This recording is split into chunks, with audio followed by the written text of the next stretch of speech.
guys want to know what stupidity is? Stupidity is recording half of this video with the audio going on, the lighting all set up, and completely forgetting that you did not push record on the camera.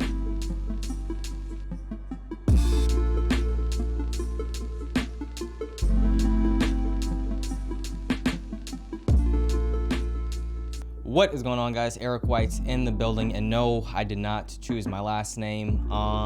Yeah, I literally got halfway into the video, and you know what the sad thing is? There's a little white light. I'll show you guys. There's literally a light on my camera that shows me when I'm recording. That little, it's called a tally light. That light right there shows me when I'm recording. And there's also a little red dot indicator right there, a blinking dot indicator on the screen that shows me when I'm recording. Completely didn't even occur to me that, hey, you know that light. Anyway, I've had the XT4 for about a couple of months now, about 4 or 5-ish months, 3 months maybe. And getting into it, this isn't gonna be necessarily a review. It's not a review. It's kind of like an impression slash review slash my thoughts slash just kind of like a talk about what I'm thinking and stuff like that. So it's kind of gonna be all over the place, but yeah, there's some things I want to talk about with the camera since I've had it for about like 3 or 4 months now. And the first thing that kind of turns me off about the camera, and I realized it as soon as I got the camera, was that the shutter button is kind of like mushy. And it sounds like very nitpicky and weird, but when you're interacting with the shutter button a lot and you're taking photos all the time and you're pushing the button to record and it's not that satisfying click, like listen to this. This is my Canon Rebel T3. This is my primary photo camera for a very, very, very long time. This, when you push the shutter button, it's very tactile, it's very satisfying when you actually push it.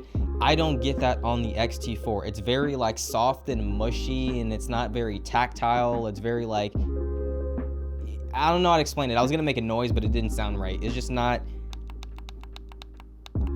like that. I want that sound, and I just wasn't getting it.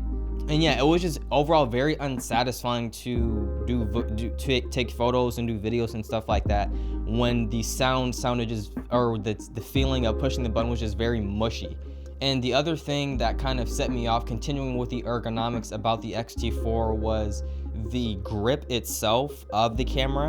I'm gonna use the Rebel T3 as an example again. This thing perfectly fits in my hands right there. Like it's a nice even grip and everything like that. On the XT4, it's not like that. The grip is way all the way up here. And in order to compensate for that, I'd move my fingers down and kind of like cup it, but it just ended up being super weird and awkward. And you hold the camera like that a lot as a photographer when you're not taking shots and you just have it by your side and you're holding it like that. You hold it like that a lot of the time, and it's very annoying and awkward when there's that huge grip right there. And when I was watching reviews, I was like, they're making it a big deal. It's not that big of a deal. They're just being nitpicky. But no, yeah, it's kind of a big deal when you're holding the camera a lot and there's that huge awkward grip. And they'd say to get the battery grip because it helps with that, but I'm not gonna spend $330 on a battery grip. Like, I have the money for it. I have more than enough money for it. I'm just not gonna do it. So the ergonomics of the camera, just not all the way my favorite. I like the button dials on top, like the shutter and the ISO controls that are on top. Very nice. I really do like that. I don't use it, but it is nice to see. But the shutter button and the overall grip of the camera is just really not my favorite. Now then, actually the next two things that I'm gonna get into talking about, I knew about when I first got the camera, and I kind of just wanted to overlook them, and I thought it would be different once I actually got the, wow, that kind of sounds like a relationship metaphor. Anyway, I was expecting them to be different. I was just gonna kind of work around them when I got the camera. But the bad autofocus and the bad IBIS, yeah, they were as bad as people said it was gonna be. We'll talk about the IBIS later. The bad autofocus, let's just dive right into that. It is okay. Like for right now, I'm using the eye track. It's tracked to my left eye right here, and it automatically switches eyes. Really nice for talking headshots. It's great. I have no problem with it. Where it does have a problem is if you're doing a lot of movement with the camera itself, or if you're in a busy background. There are random times, and I wish I could record my screen and show you guys on the XT4, record the XT4 screen and show you guys. There are random times where it'll just focus, it'll see a face on a car.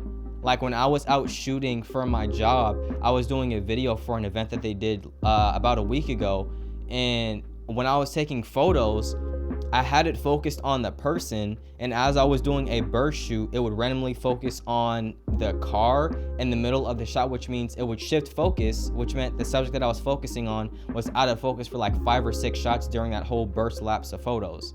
That is very frustrating. Well, you're saying, okay, well, why don't you just switch to manual focus? Well, when you switch to manual focus at a wide open aperture and the subject moves, you often miss focus a lot in that burst lapse of photos too. So it was very frustrating, and I encountered it more often than I would like to say. And it would just randomly pick out a face or see a face on like a random object in the middle of nowhere, focus on that, and then shift back to the face. Or sometimes it wouldn't shift back to the face. It was just a very weird bug. And I thought watching reviews that, oh, it won't be that big of a deal because I'm not going to be using a native Fuji lens. I'm going to be adapting my Canon lens onto it. And I was just like, it's not going to be that big of a deal. I'll work around it. Yeah, it's not a big deal, but it is a big deal. Most of the times I tried to compensate for it by using manual focus, and that actually did help a lot, especially on some video shoots. I almost never used autofocus. I used manual focus because I like the satisfying, this what's the name? What is it? The satisfying art of pulling focus. I don't know, it was really satisfying to me to pull focus, so I used manual focus whenever I could. But the times I used autofocus, like right now, it works perfectly fine. But for busy backgrounds and I don't know, a lot of other, backgrounds, it's probably gonna latch on and find a random face in the background and switch to it, and it's very disappointing. I have to experiment a little bit more and see what autofocus options, and play around with those and see if I can change that or fix it. But it is really, really weird. Now, like I mentioned before, IBIS is also one of the big features that turned a lot of people away from this camera, and one of the biggest flaws of this camera. And yeah, it's not the best either. With the caveat, if you're going to be doing simple like pan shots and you're just going to be moving to the side a little bit, it's probably not going to be as bad. And you can probably get away with it and it'll be perfectly fine. But if you're going to be doing more advanced movements, which you probably shouldn't be doing anyway, depending a whole bunch on IBIS, it starts to fall apart a little bit. Because of the system that they're using for the IBIS, it's like a magnetic sort of type of thing. I'm not all the way sure, but that's what I think. And so it's very jarring and jittery, and it makes things look a little bit weird. I did a wedding shoot a couple weeks ago, and I also did a video shoot last week, and I was looking at the footage, and I was sitting there for the longest time trying to figure out why the footage didn't look right to me. Like something just seemed off about the footage, and it was because the IBIS would try to correct itself and stabilize itself, but it would like overcorrect and then pull back, and it was just very weird. And you probably wouldn't even be able to notice it, but you would probably be able to tell something was off. You wouldn't be able to tell it was the IBIS, but you could probably tell something was off. And I figured out, I was like, it was because of the IBIS. It adds some weird thing to the video, and it really kind of messes things up. But like I said, probably for the most part, if you're just doing simple pan movements, you're not doing anything too advanced that should probably be used with a gimbal, you could probably get away with it. But I don't know, I feel like it could be better as an overall IBIS system. It just wasn't as good as I wanted it to be. So that was definitely a letdown. Now, another weird system type issue thing that I had was now this was one instance, but it should be noted, when you're in, sorry, I got a thing in my face. When you're in areas where you have mixed lighting, there's one time where I was shooting at my church, I had the stage lights on and there's background lights, and there was the subject. The mixed lighting, when he was talking, the auto white balance would shift while he was talking in a very weird way. Like it was perfectly white balanced, and then as he moved to the camera really quickly, it shifted really orange and then shifted back to blue. It was only one instance, but it was really weird and I did notice it. So I don't know what that is, but that's definitely something to look out for too. But yeah, it was really weird and I'm not sure what caused it, and it was only one time. But it should be mentioned. Oh man, as we start making our way towards the end of the video, the other thing really sucks about having this camera, it is not widely supported by a lot of gimbals, accessories, apps, computer apps, a lot of different things. Editor Eric here. Now, there was one thing that I forgot in this video during the recording that I didn't realize until I started editing it, and that is the mic that I got did not work with the original wire that it came with because the XT4 does not have a TRS connection. So this is my vlog mic of choice, the Deity D3 Pro. Great mic, $200. Make sure that you get an extra wire that doesn't have the third ring, because what it comes with is this third ring called the TRS connection, which is not compatible with the XT4, and I didn't see that on any review, and I didn't realize it until after the mic came. This TRX connection adds some type of extra information that gets provided to the camera. So like the smart features that the D3 Pro has, the auto on, the auto off function, and like a few other features, they will not work because it's only provided with that third ring of information, which is not compatible with the XT4. Luckily, I had an extra mic, the Video Rode Micro, that has the regular 2-ring connection on it,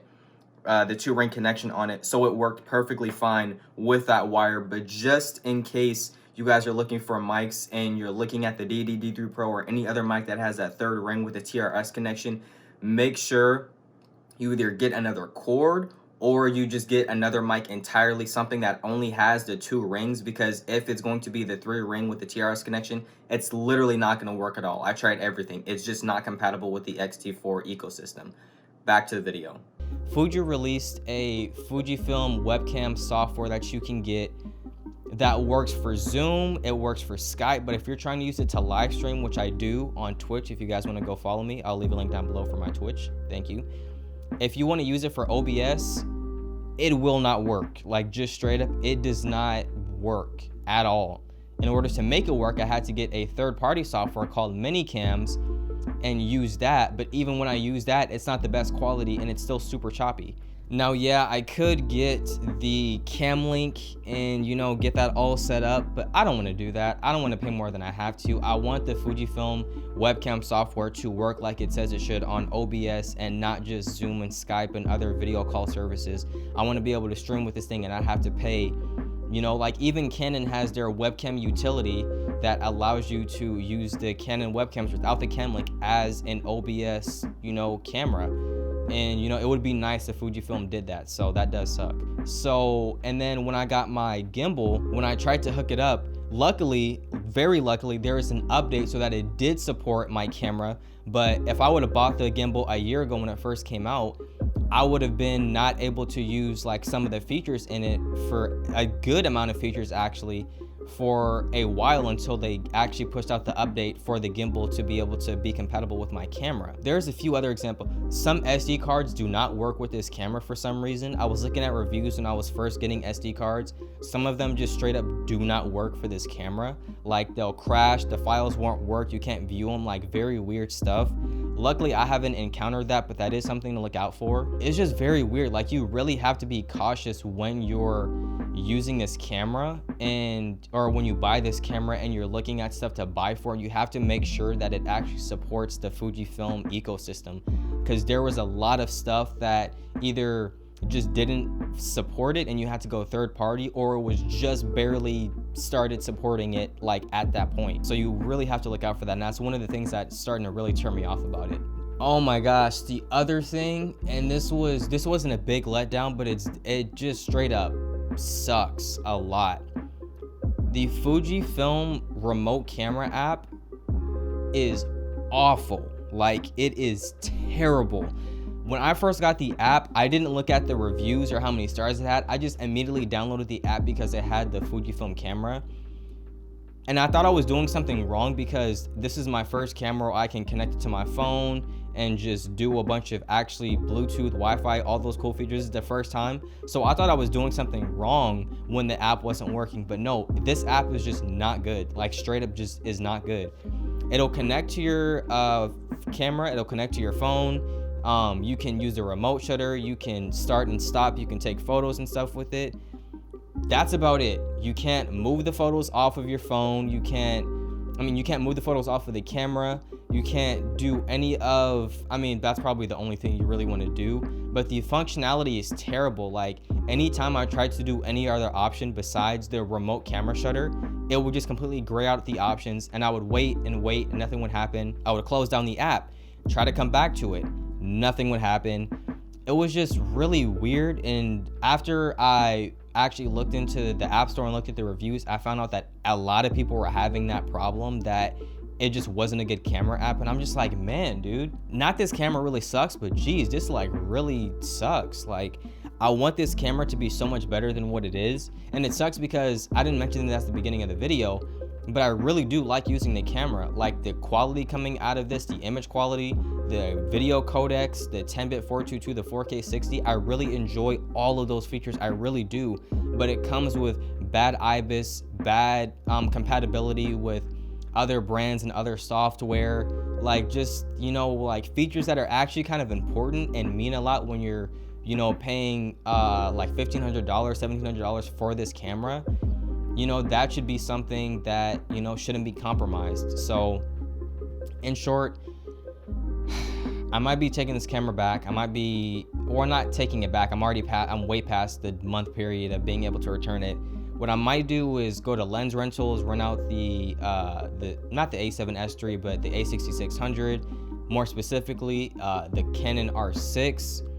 And I might just see how those cameras do. I kind of wish I would have found out about that before I got this camera. It didn't occur to me that I can rent the cameras before I buy them until like 2 or 3 days ago. So yeah, those are kind of my complaints and issues with the camera. I'm sorry I couldn't do a lot of B-roll for this. This is literally the only camera that I have. So like to shoot B-roll with this camera, is literally impossible. And I don't want to shoot it with my phone because the quality won't be as good. But yeah, so those are my complaints with the XT4. Maybe they're not your complaints. Maybe you're thinking about getting the camera. Those are just some things that you have to watch out for. So thank you guys for watching the video. If you guys did like the video, make sure you go down below, click that like button, turn it blue. If you guys are new, click the sub button, join Innovation Nation. And just like always, I see you guys in the next one.